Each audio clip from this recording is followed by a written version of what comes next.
Da den danske fysiker Niels Bohr i 1922 fik indviet sit Institut for Teoretisk Fysik på Blejdomsvej i København, var han selv med til at indrette instituttet helt fra bunden af. Det der er det sagnomspundne Auditorium A på Niels Bohr Instituttet. Og i dette lokale har der siden 1920'ernes start foregået diskussioner og tanker om ting, som i samtiden måske virkede ret verdensfjerne, men når man tænker på, hvilken betydning det har fået for den verden, vi lever i dag, så er det næsten endnu mere utroligt.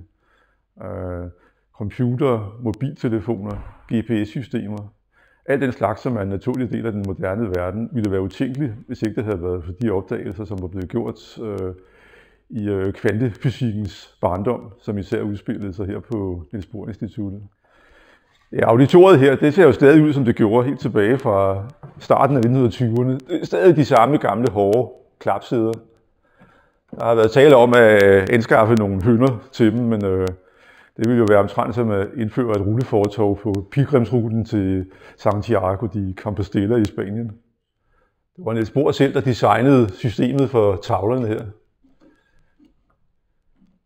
Og det gjorde han åbenbart ikke særlig godt, for det virker ikke.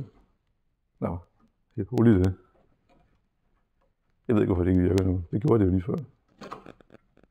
Nå, okay, jeg drejede den bare ikke langt nok.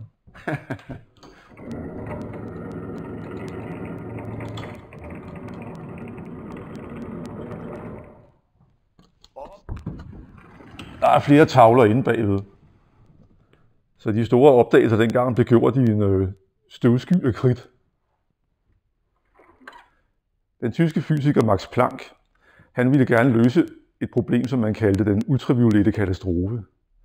Og det er, at hvis man forestiller sig, at der er bølgelængder, som alt lys består af, og ligesom har dem i en lukket kasse, så kan man forestille sig en bølgelængde, der er så lang, at den kun lige kan have en bølge inde i kassen. Så kan der være en, der har to. Det er ligesom den øvre grænse. Men man kan blive ved med at forestille sig bølger med stadig mindre bølgelængder. Og jo kortere bølgelængderne er, jo større energi er der i dem. Og hvis det samme princip galt i hele universet, så ville det betyde, at hele universet ville på en eller anden måde gå op i hat og briller ved, at en enorm kraftig stråling ødelagde alting. Og det kunne han ikke rigtig forstå. Og så regnede han sig frem til, at lyset i virkeligheden består af nogle mindste pakker, som er den mindste enhed af energi, man kan forestille sig i universet. Og en lysstråle består, kan man sige, af en række af sådan små pakker med en bestemt bølgelængde.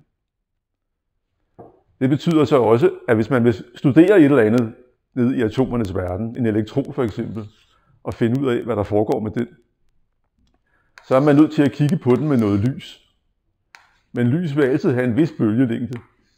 Og hvis den bølgelængde er så stor, at der kan ske ting med atomet, med elektronen inden for den bølgelængde, så vil man aldrig nogensinde kunne se præcis, hvad der er, der foregår. Og derfor vil der altid være en vis usikkerhed i de observationer, at man gør, når man studerer de atomare partikler